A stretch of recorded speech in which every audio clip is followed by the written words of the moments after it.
자, 안녕하세요. 아동부 친구 여러분. 오늘도 예배 자리에 나온 모든 친구들 환영하고 사랑합니다. 자, 한 주간 동안 잘 지냈죠? 오늘 예배를 통해 하나님이 기뻐하시는 예배를 드리게 될 줄 믿습니다. 자, 우리 시간 다 함께 일어나서 즐겁게 찬양해 보도록 하겠습니다. 다 같이 일어나세요.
자, 찬양 잘했나요? 네, 오늘의 찬양 아마 더 기쁘게 찬양했을 줄 믿습니다.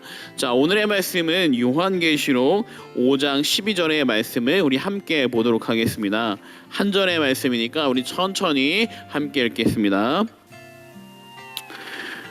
큰 음성으로 이르되 죽임을 당하신 어린 양은 능력과 부와 죄와 힘과 존귀와 영광과 찬송을 받으시기에 합당하도다 하더라. 아멘.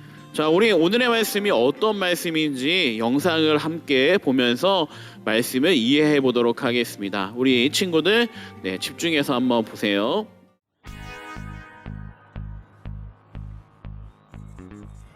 요한은 반모섬에서 환상을 보았어요. 예수님이 요한에게 나타나셔서 마지막 때가 되기 전에 일어날 일을 보여주셨어요. 요한은 자신이 본 것을 글로 썼어요. 요한이 보니 하늘에 한 보좌가 있고 거기에 누가 앉아 있었어요. 그분은 빛나는 붉은색 보석 같았어요. 에메랄드 같은 무지개가 보좌를 둘러싸고 있었어요. 보좌 주위에는 24개의 보좌가 있고 24명의 장로가 앉아 있었어요. 장로들은 모두 금으로 된 관을 쓰고 있었어요. 요한이 보니 보좌 주위에 4 생물이 있었어요. 첫 번째 생물은 사자 같았습니다. 두 번째 생물은 송아지 같고, 세 번째 생물은 사람의 얼굴을 하고 있었습니다. 네 번째 생물은 날아가는 독수리 같았습니다. 네 생물은 모두 날개가 6개씩 있었습니다. 그리고 밤낮으로 이렇게 말했습니다. 거룩하시다, 거룩하시다, 거룩하시다. 전능하신 주 하나님, 전에도 계셨고 지금도 계시며 장차 오실 분이다. 요한이 보니 생물들이 보좌에 앉으신 분께 영광과 감사를 드리고 있었어요. 장로들은 엎드려 그를 경배했어요. 우리 주 하나님은 영광과 존귀와 능력을 받으실 분입니다. 주님이 모든 것을 창조하셨기 때문입니다. 그런 다음 요한은 주님의 오른손에 두루마리가 들려있는 것을 보았어요. 힘이 센 천사가 물었어요. 누가 이 두루마리를 펼 수 있겠는가? 하늘에는 그럴 자가 없었어요. 땅에도 그럴 자가 없었어요. 두루마리를 펼 자가 아무도 없는 것을 보고 요한은 큰 소리로 울었어요. 그러자 한 장로가 말했어요. 울지 마시오. 유다의 사자가 승리했으니 그분이 두루마리를 펴실 것이오. 그때 요한은 보좌 곁에 서 계신 분을 보았어요. 그분은 죽임을 당한 어린 양 같았어요. 어린 양이 두루마리를 받아들자 장로들과 생물들이 어린 양이신 예수님의 발 앞에 엎드렸어요. 그들은 예수님을 경배하고 새 노래를 불렀어요. 요한은 보좌를 둘러싼 수많은 천사의 소리를 들었어요. 그들은 큰 소리로 이렇게 노래했어요. 죽임을 당한 어린 양은 능력과 부와 지혜와 힘과 존귀와 영광과 찬양을 받으실 분입니다. 요한은 모든 피조물이 모든 곳에서 함께 어린 양을 경배하는 소리도 들었어요. 두루마리를 펼 자가 아무도 없는 것을 보고 요한은 큰 소리로 울었어요. 그때 요한은 부활하신 어린 양을 보았어요. 그분은 바로 하나님의 아들이신 예수님이었어요. 예수님은 십자가에서 죽임을 당하심으로써 우리가 용서와 영원한 생명을 얻게 하셨어요. 존귀하신 예수님은 모든 찬양과 영광과 감사를 받으실 분이에요. 자, 영상 잘 봤나요? 네, 오늘의 말씀이 어떤 말씀인지 여러분 좀 어려운 말씀이죠? 네, 맞아요. 요한계시록이란 말씀은 조금 어려울 수 있는 말씀이에요. 그러나 오늘의 말씀을 목사님과 함께 쉽게 한번 이해해 보도록 하겠습니다. 여러분, 지금 그림에 나와 있는 이것은 바로 유리컵입니다. 유리컵 안에 음료수가 담겨져 있죠. 여러분, 컵이라고 한 건 무엇이냐면 이렇게 마실 것, 음료수 같은 것을 담는 거예요. 맞아요. 이 컵에는 음식을 담는 것, 그다음에 주스를 담는 용도가 있죠. 용도라고 하는 것은 사용하는 목적이란 뜻이에요. 자, 목사님이 지금 이거 보고 있나요? 안경을 쓰고 있어요. 네, 이 안경은 어떨 때 쓰는 건가요? 눈이 잘 보이지 않는 사람이 자신에게 맞는 것을 끼워서 눈이 잘 보이도록 하는 거죠. 자, 여러분, 모든 물건에는 다 사용하는 목적이 있어요. 왜 이 물건이 있는지 그것에 맞게 쓰는 목적이 있죠. 여러분, 지금 이것은 바로 리모컨입니다. 리모컨은 TV를 켜거나 채널을 옮길 때 쓰는 거죠. 마이크는 말을 할 때 사용합니다. 이것처럼 모든 물건에는 다 목적이 있어요. 자, 여러분, 지금 보는 식물은 이 식물의 역할이 있어요. 뭐냐면 자라서 꽃을 피우는 거죠. 꽃을 피우면 그 꽃에 꿀이 생기고 이 꿀은 벌이 날라와서 먹기도 하고 또한 이것을 통해 우리도 먹기도 하죠. 이 꽃은 꽃의 역할이 있는 거예요. 지금 여러분 보시는 나무는 나무의 역할이 있습니다. 잎을 피우기도 하고 그 다음에 필요한 열매를 맺기도 하죠. 나무는 자라서 잎이 나고 열매 맺는 역할이 있습니다. 바로 그 열매에 우리 잘 아는 사과 같은 열매도 있죠. 또 열매의 역할이 있어요. 열매 역할은 무엇이냐? 이 열매 안에는 많은 영양분이 있어서 우리로 하여금 건강하게 음식을 제공하기도 하지만 이 열매는 땅에 떨어져서 씨앗이 썩어서 나무가 될 수 있도록 도와주는 거죠. 모든 것에는 살아있는 것은 다 이렇게 역할이 있는 거예요. 그렇다면 우리는 하나님이 사람을 만드셨을 때 사람의 역할은 무엇일까요? 여러분, 어떤 걸 것 같아요? 하나님이 왜 사람을 만드셨을까? 사람 말고 많은 동물들, 식물들 다 만드실 때 역할이 있는데 과연 사람을 만드신 이유는 무엇일까? 우리의 역할은 무엇일까요? 네, 이사야서 43장 21절 말씀 보면 이렇게 우리의 역할이 무엇인지 가르쳐주고 있어요.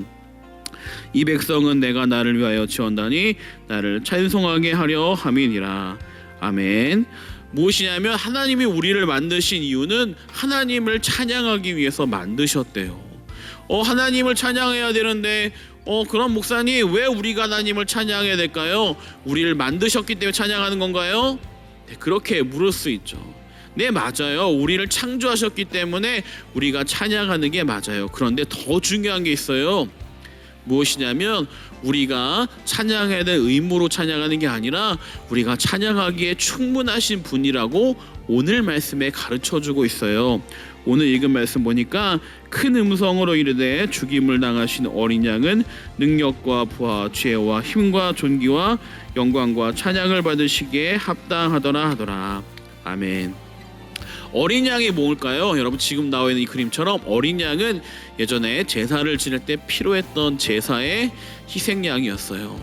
이 제사의 이 어린 양이 죽음으로 우리의 죄를 씻김 받는 거죠. 우리가 죽어야 되는데 대신 어린 양이 죽는 거예요. 얼마나 안타까운 일이에요, 그렇죠? 그런데 주님이 우리를 위해 대신 죽어주심으로 이제 더 이상 희생제사를 지내지 않아요. 우리가 죄를 지었는데 누가 죽어주셨어요? 주님이 죽어주셨어요. 그렇게 우리를 사랑하셔서 우리를 위해 죽어주신 예수님은 어떤 분이냐? 우리가 찬양하기에 충분한 분이라고 오늘 말씀에 가르쳐주고 있는 거예요. 그러므로 우리 친구들이 주님을 사랑한다면 우리는 주님을 찬양해야 돼요. 주님을 사랑한다면 주님이 원하시는 일을 해야 돼요. 찬양이란 건 무엇이냐? 입으로 노래만 부르는 찬양이 아니라 내가 하나님이 기뻐하는 일을 하는 것이 하나님께 찬양 드리는 일이에요. 여러분 아까 제가 모든 만물에는 역할이 있다고 했어요. 사람은 어떤 역할이에요? 하나님께 찬양하는 게 역할이에요. 그 찬양은 어떤 것이냐? 내가 하나님 말씀대로 내 모습대로 살아가는 게 그것이 바로 하나님을 높이고 하나님을 찬양하는 거예요. 이제 좀 있으면 설날이 돼요. 설날 되면 많은 친구들 만나고 많은 가족들을 만납니다. 그때 여러분 어떻게 되느냐? 하나님이 기뻐하실 일을 하는 거예요. 목사님 하나님이 어떤 일을 기뻐하실까요? 간단합니다. 생각해보면 돼요. 내가 지금 이 친척하고 싸워서 내 고집대로 하는 게 하나님 기뻐하실까? 아니잖아요. 그럼 하지 말아야지. 저거 내가 먹고 싶은 건데 제가 먼저 먹네. 아우 기분 나빠. 이렇게 미워하는 게 하나님 기뻐하실까? 아니겠지. 그럼 내가 참아야지. 이런 모든 일들이 하나님이 보실 때 기뻐하실 일들, 하나님이 원하시는 일들이에요. 한 번만 더 생각해 보면 돼요. 하나님이 기뻐하실까? 그런 마음을 가지고 살아가면 우리 친구들의 모든 모습이 하나님께 찬양하는 아름다운 모습이 될 줄 믿습니다. 주님이 우리를 위해 십자가 지시고 고난 받으신 것처럼 때로는 우리가 주님을 위해 주님이 원하시는 기뻐하시는 일을 하기 위해서 내가 하고 싶지 않은 일들을 해야 할 수 있어요. 그게 때로는 기분이 나쁘고 슬플 수도 있어요. 그럼에도 불구하고 하나님께 영광 돌리는 사람이 되면 하나님이 여러분들을 더 아름답고 귀한 사람으로 세워줄 줄 믿습니다. 자, 우리 친구들 이 시간 기도하겠습니다. 하나님 아버지, 이 시간 우리 친구들의 말씀을 들었습니다. 이 말씀처럼 우리 친구들의 모습 안에 주님의 모습이 나타나게 해주세요. 주님이 기뻐하시는 일, 주님이 어떤 일을 기뻐하실까? 이런 물음을 가지고 살아가는 아름다운 친구들 되게 도와주세요. 시간도 함께 하심을 믿습니다. 우리 사랑하신 예수님의 이름으로 기도합니다. 아멘. 자, 우리 친구들 이제 설날이 다가왔습니다. 네. 민족 설날 명절인데 코로나 때문에 많이 설날에 못 가는 친구들이 많을 것 같아요. 참 안타까운 일이에요. 그쵸? 네, 목사님도 여러분 너무 보고 싶은데 만날 수가 없는 상황이 있어서 참 안타깝습니다. 그러나 여러분들을 위해 제가 조그만한 이벤트를 준비했습니다. 오늘 예배 영상 안에 보게 되면 중간적으로 순식간에 지나가는 번개라는 글씨가 있는데 이 몇 번인지 정확하게 세서 여러분들입니다. 박수영 권사님이나 저나 이나연 선생님에게 카톡으로 몇 번 했습니다 라고 말하는 사람 중에 가장 먼저 보내는 사람 1명, 그리고 가장 중간에 보내는 사람 1명, 가장 마지막에 보내는 사람 1명, 이렇게 3명에게 여러분 특별 선물을 보내주도록 하겠습니다. 자, 우리 친구들 예배 시간 집중하며 예배드리면 즐거운 일들이 많이 생겨납니다. 우리 친구들 집중해서 예배드려 보길 원합니다. 자, 우리 시간 설 명절 잘 지내고 다음 주에 다시 영상 예배로 만나겠습니다. 자, 우리 시간 주기도문 하겠습니다. 하늘에 계신 우리 아버지여, 이름이 거룩히 여김을 받으시오며 나라의 임합시오며 뜻이 하늘에서 이루어진 것 같이 땅에서도 이루어지이다. 오늘날 우리에게 일용할 양식을 주옵시고 우리가 우리에게 죄 지은 자를 사하여 준 것 같이 우리 죄를 사하여 주옵시고 우리를 시험에 들게 하지 마옵시고 다만 악에서 구하옵소서. 대개 나라와 권세와 영광이 아버지께 영원히 있사옵나이다. 아멘.